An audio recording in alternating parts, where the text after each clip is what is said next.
Mga pangyayaring nahagip ng kamera, mga insidenteng ating susuriin at bubusisiin. Walang ligtas basta caught on cam.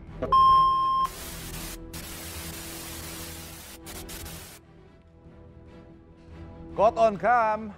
Ayan po, gabi ng June 15, pumarada ang isang negosyante sa tapat ng kanyang bahay sa San Juan City. Pagpasok niyo sa mukhang ibang video yan eh. Hanapin natin yung video nito kasi nabalita yan eh. Pagpasok po niya sa gate, makikita sa video na sinundan siya ng isang lalaking naka-helmet. Ayun oh. May tinuturo yung lalaki hanggang sa pumasok ito sa kanyang bahay. Ilang saglit pa. Ayun na, inagaw na ang bag na may lamang pera at tumakas.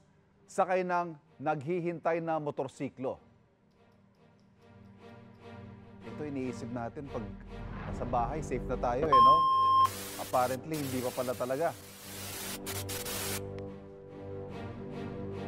Caught on cam, ayan, sa Bacolod City naman, isang lalaki ang nagbabayad ng kanyang biniling chichirya sa isang tindahan. Pero, nang lapitan niya ang kahera, ayan, bigla niya itong tinutukan ng screwdriver at hinold up. Kabi-kabilang hold upan po, yan ang ating pag-uusapan. Ano nga ba ang pwedeng gawin sa mga ganitong sitwasyon? Mga kasama natin, sina Police Captain Melvin Balbag. Good morning, sir. Good morning po, sir. At si Police Corporal Lance Joaro Molina ng Pasig PNP. Magandang umaga po, sirs. Welcome po sa unang hirit. Mahalaga ho itong mga segment na ito dahil ayaw man natin, nangyayari itong mga ganitong krimen. Unahin po natin pag-usapan yung video kung saan, yun nga, nakapasok sa loob ng gate, yung hold-upper, nakipag-agawan sa bag ng may-ari, itong ganitong sitwasyon, sir. Akala mo nasa bahay ka na, akala mo safe ka na eh, di ba? Home run, home safe, ika nga nila. Pero yan, pinasok. Ano pwedeng gawin kaya dito? Dito po, sir, mahalaga po, sir, na dapat po, sir, maiwasan ito. Isa po sa mga mensahe namin, sir, sa mga kagaya ng nangyari dyan, ano po to, sir, nakikita natin sa video na medyo overpower yung babae, sir. Yes, yes. Mahalaga po na sa atin, unahin natin yung sarili natin, yung buhay natin. Mahalaga po na mailigtas yung sarili natin. At kung inaakala man natin, sir, na kaya nating labanan, kasi nagdedepende sa sitwasyon, sir. Kung kaya nating labanan, labanan natin. Pero kung hindi natin kaya, mas mabuti siguro ibigay natin yung bag at makaalis agad yung hold-upper o di kaya yung perpetrator. Maiwasan natin yung mapahamak yung sarili natin. Pero kasi, sir, ang by default, ika nga, kumbaga, your default move should be to not resist. Yes, sir. Huwag ka nang pumalag kasi hindi mo po ma-predict, hindi mo ma-anticipate kung anong pwedeng gawin ng kriminal, di ba? Baka tuluyan ka. Actually, sir, kasi meron din siyang kasamang rider.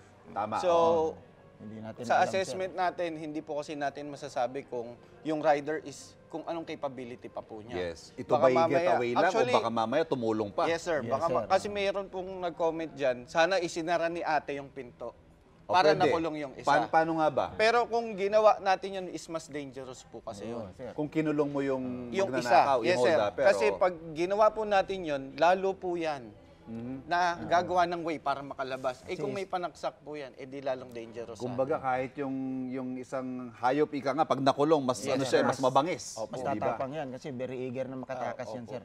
Tama, Gagawin lahat yan para makatakas. Tsaka siguro, as a general rule, kahit sabihin natin nasa bahay na tayo, let's not get our guards down. Yes po. Yes. Totoo po. Lagi pa Huwag rin alert tayong pa rin. Huwag aware po sa... tayong pakampante lagi, sir.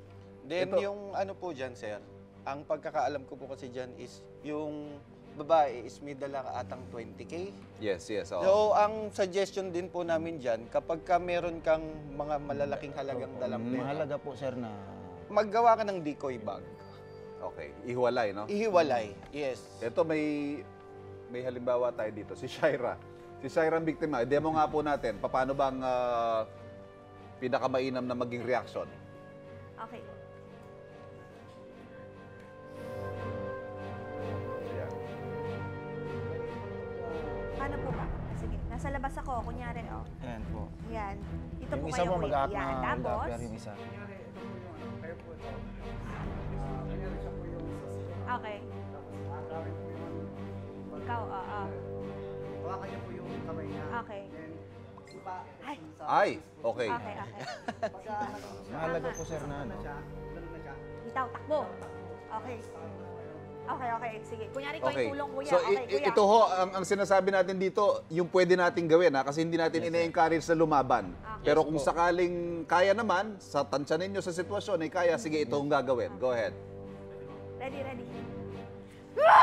Kuya, lumaban ka. Saan ka nakakita? Yung hino-hold up, hinahamon yung hold upper. Sabi niya, lumabang ka. Ayos, ha? Tama. Pag lalaki, kailangan talaga sa balls, no? Saan? Kailangan Sa groin. Sa groin. Yan.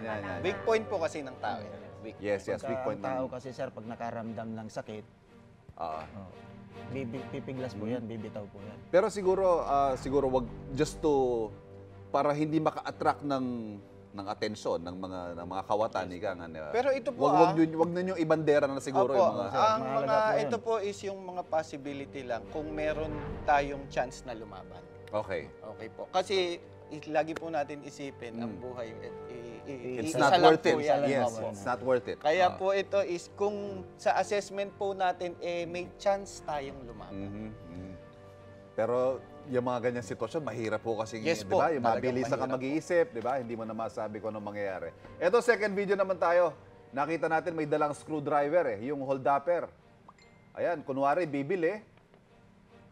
Pero yan, tinutukan na yung kahera sa may hold up. Ano naman kaya pwedeng gawin? Ito, lalo na yung mga may negosyo dyan, yung mga nasa kaha. Sakaling may dalang armas, so bagay na pwedeng makasakit ang isang hold upper, ano kaya pwedeng gawin? Sir, may mga tayo sir, may tinatawag tayong mga disarming techniques o di kaya yung mga techniques sir na pwede nating matanggalan ng armas o Okay. yung isang hold upper.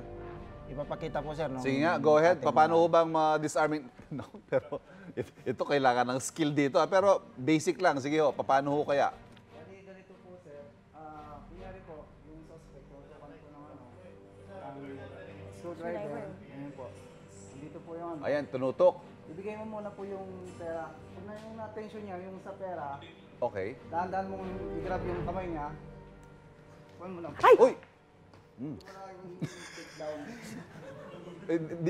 Okay. Nasaktan ho yata, parang kumalabog Okay ha. ka, okay ka? Sige, game. Ready ka, kuya, ha? Basta ang kailangan Ayan, ibibigay i-distract mo mo muna siya, no? Iabot mo muna yung pera kasi doon mapupunta yung focus niya, no? Opo. Ngayon, once distracted na, saka mo ito twist yung kamay. Go ahead, Shai. Okay. Paano ba? 1, 2, 3. Oh, wait lang po. Wag po. Okay. Ay, sorry. Okay ka lang. Natuto ka yata. Sorry, kuya. Ayan. Okay, ganun po. Sige, isa pa. Meron pa pala. Pepper spray. Okay. Kunyari, patutok po. Ayan. Parang ko lang yung mata niya agad. Tapos, takbo po. Okay. So dapat pala Diretso sa meron mata. palagi, no? Hindi ko pipindutin, kuya. Okay. 1, 2, 3. So, sir, advisable na lagi may dalang pepper spray sa bag, lalo sa mga kababaihan. Kasi actually Lalo sa yan po kababaihan. is nabibili naman po yan sa mga Nabibili naman sir sa mga hardware, Opo. sa mga So, store na... kasi and then ang distance po niya is maano ng about 10 meters. Okay. So malaking advantage, lalo na kung kutsilyo lang ang hawak ng ating suspect, malaking advantage na maano mo yung mata niya and then makalayo ka. Makakatakbo Yes, ka, sir. no? Makakatakas ka. Ayan. Nako, mga kapuso, lagi po tayong aware sa ating mga kapaligiran para makita din natin yung mga threats sa atin. Maraming salamat, Police Captain Melvin Balbag at Police Corporal Lance Liwaro Molina ng Pasig PNP. Maraming salamat po sa inyo. po. At mga kapuso, mga aksidente po o krimen, atin niyang susuriin dahil simula ngayon, wala nang blind spot pagdating sa kaligtasan. Tutukan natin yan dito sa Caught on Cam.